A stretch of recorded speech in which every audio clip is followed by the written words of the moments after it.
একান্ত এই কথা যারা ঈদে মিলাদুন নবী পালন করে তাদেরকে যদি বলা হয় রাসূলুল্লাহ পালন করেছে, খোলাফায়ে রাশিদিন পালন করেছে, সাহাবায়ে কেরাম পালন করেছে, তারা বলবে কেউ পালন করেনি। তাদের কাছে দলিল আছে। কি দলিল? বলে পালন করলে ক্ষতি কি?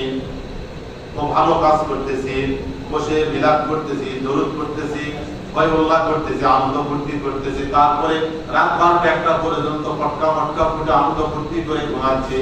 আর যখন ফজরের সময় মুয়াজ্জিন আযান দিচ্ছে আসসালাতু খায়রুম মিনান নাওম, তখন আর কম্বল টানে নিয়ে ভালো ঘুম দিচ্ছি।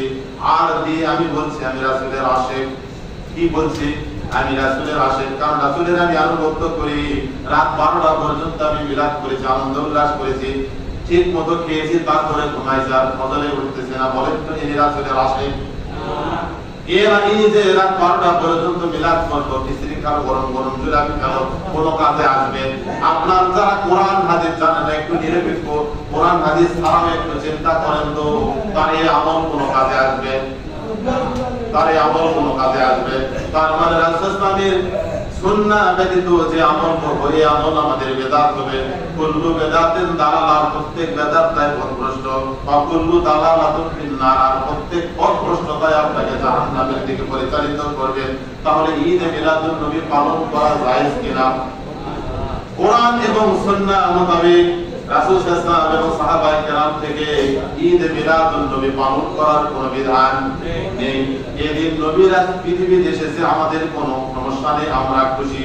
যদি কেউ ঈদে মিলাদুন নবী পালন করতে চায়, এই যে খুতবার বই যেটা আব্দুল্লাহ জাহাঙ্গীর সাহেব লিখেছে, এই বইয়ের দুইটা পদ্ধতির কথা বলেছেন। কয়টা পদ্ধতি?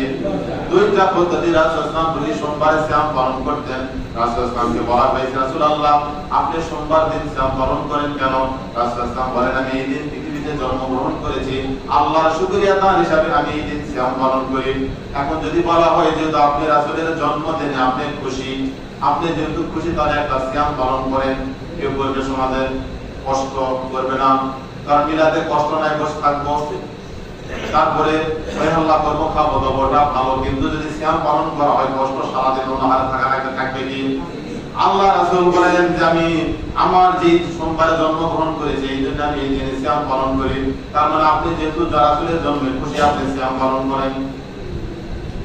তারপরে যেহেতু রাসূলের জন্মে আপনি খুশি, দ্বিতীয় পদক্ষেপ আপনি বেশি বেশি রাসূলের উপরে দরুদ পাঠ করেন।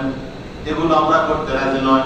আল্লাহ রাব্বুল আলামিন আমাদের এই ক্ষণস্থায়ী জিন্দেগি প্রত্যেককে কোরআন এবং সুন্নাহ মোতাবেক জীবন পরিচালনা করার তৌফিক দান করুন। সকলেই বলি আল্লাহুম্মা আমিন।